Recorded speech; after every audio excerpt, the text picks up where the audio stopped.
Mệt không? Chứ phải chai vàng đâu mà không mệt. Hôm nay hành trình khám phá của mình. Hành trình đưa A Mỹ đi kiếm vợ hai.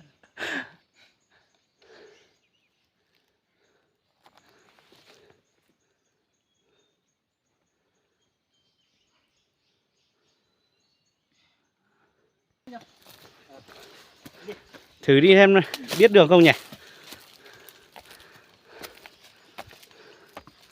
Một. Muốn đây.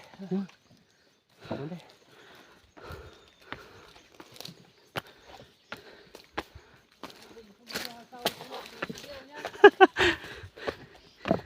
Tí mất gió ấy.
Sạt tả đi ơi.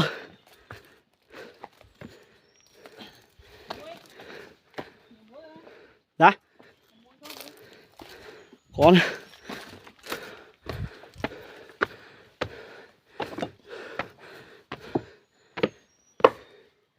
Hơi chùa đi ơi.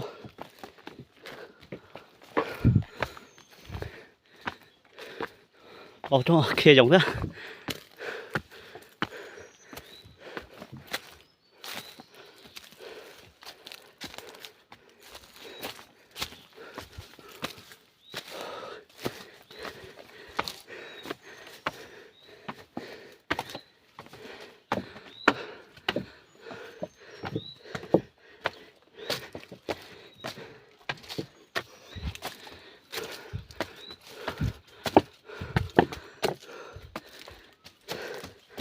Để to hơn. Còn đây nào.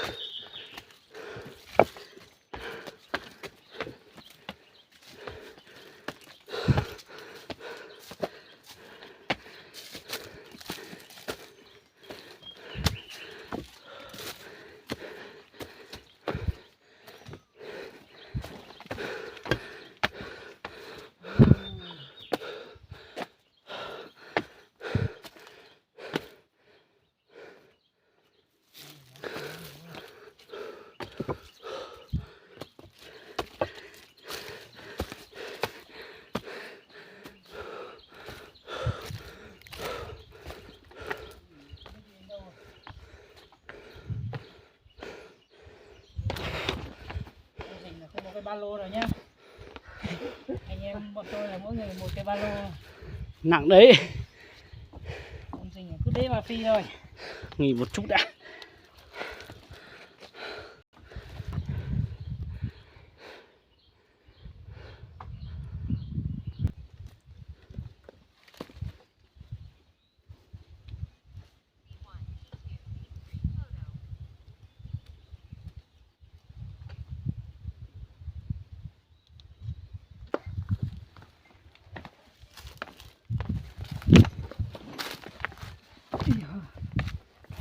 Anh nhìn hỏi cụ này xem. Lo mất chưa? Lo mất chưa? Anh mình hỏi xem đường này đi. Hôm nay bố mà cái một tờ tôi phải bố mà cái chữ một phải sáu han à? Chỉ bao à? Không biết là bây giờ phải quy trách nhiệm trong gì thế nhé. Dẫn chúng tôi đi làm là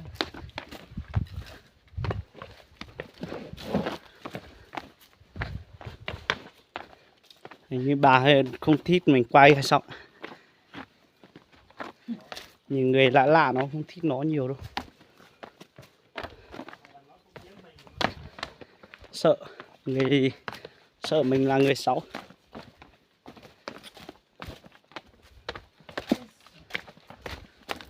đi nhiều cái mượt như này chứ. Đúng rồi.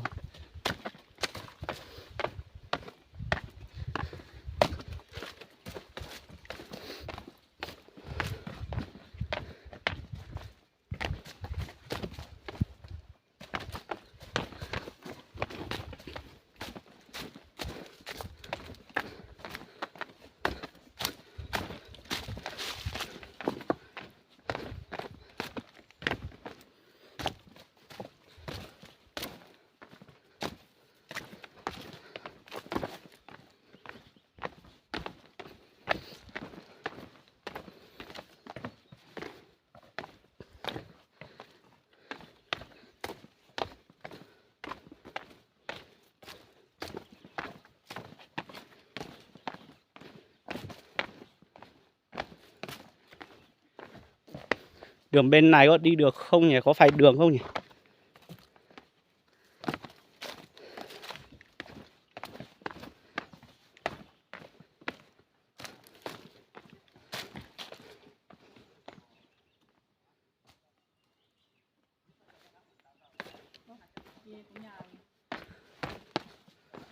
À đúng rồi.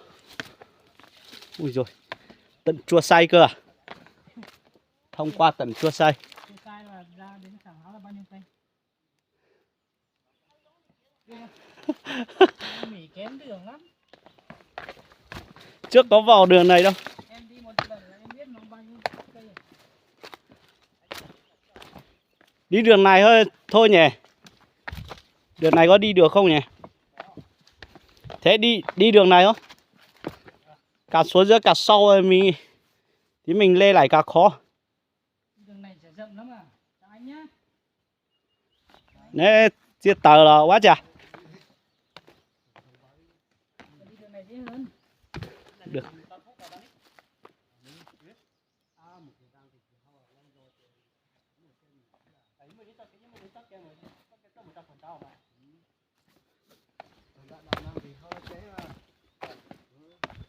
Anh nhá. Có ai chia đi. Hẹn.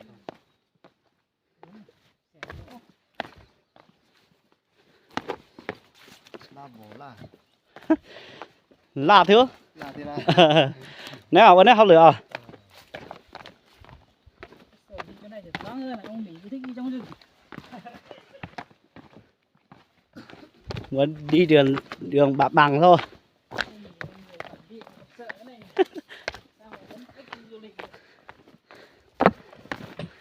Phải đi nhiều cho nó quen mới biết chứ.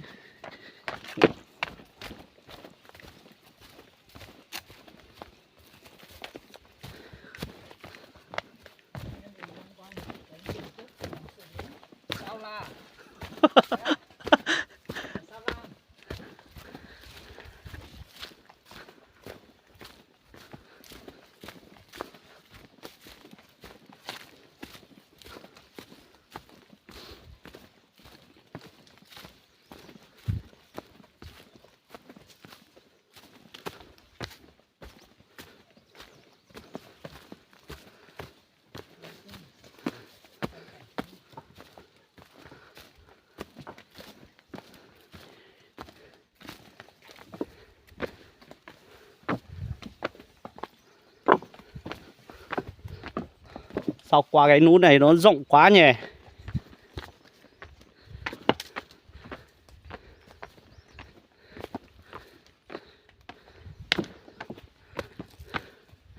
Chứ lại rồi mà không mà nó cho đó rồi.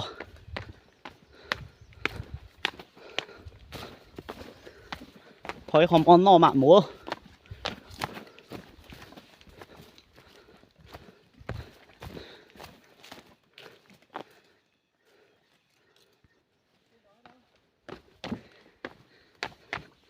Tí vào dưới kia đi xin bát mẻ mén. Đây có một nguồn nước đây này.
Còn đồ tê đâu.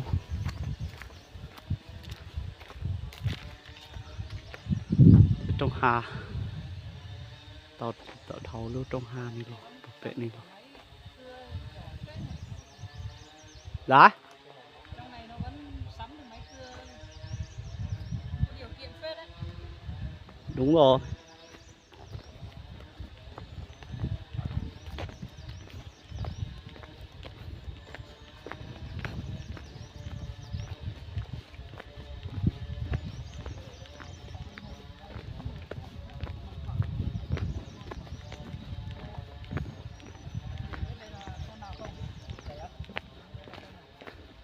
Chuột sai.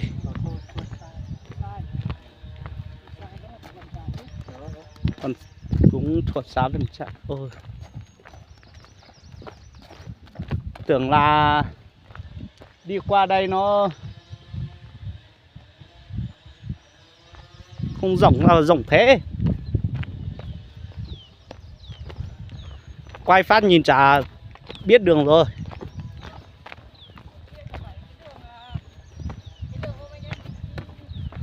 Vâng.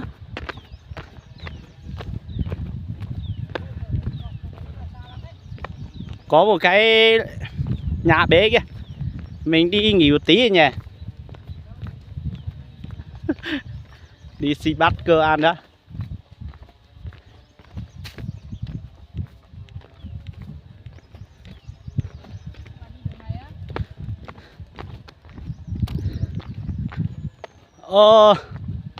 Thế nào? Đường này thôi.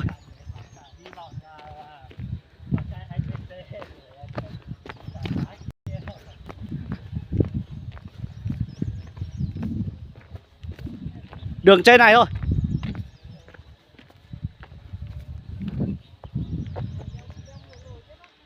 Đi leo lên trên đây.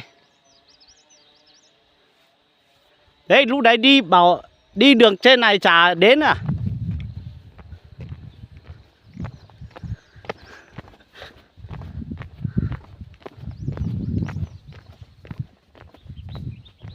Đường trên này mới phải.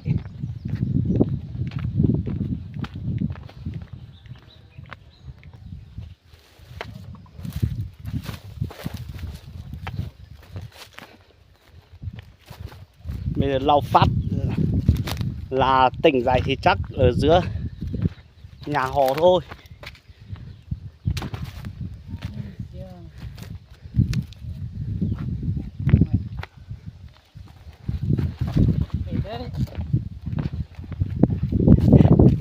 Đi xì cờ đáo nhỉ. Đi mới lên được.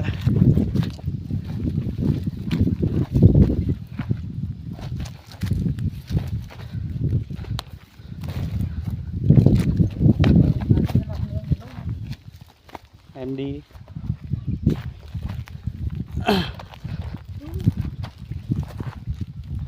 Đi giúp họ quân nữa. Là vòng ngô.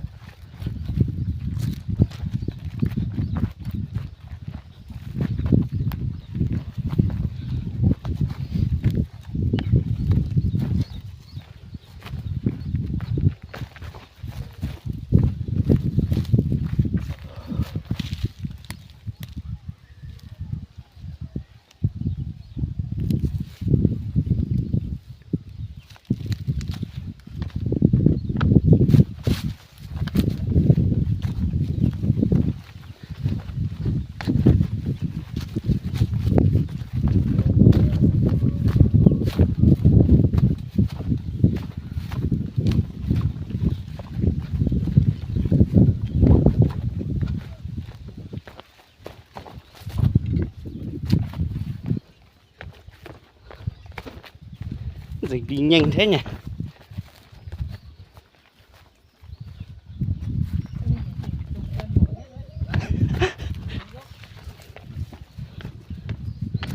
Đi một ngày thế này về nhà ngủ mới ngon.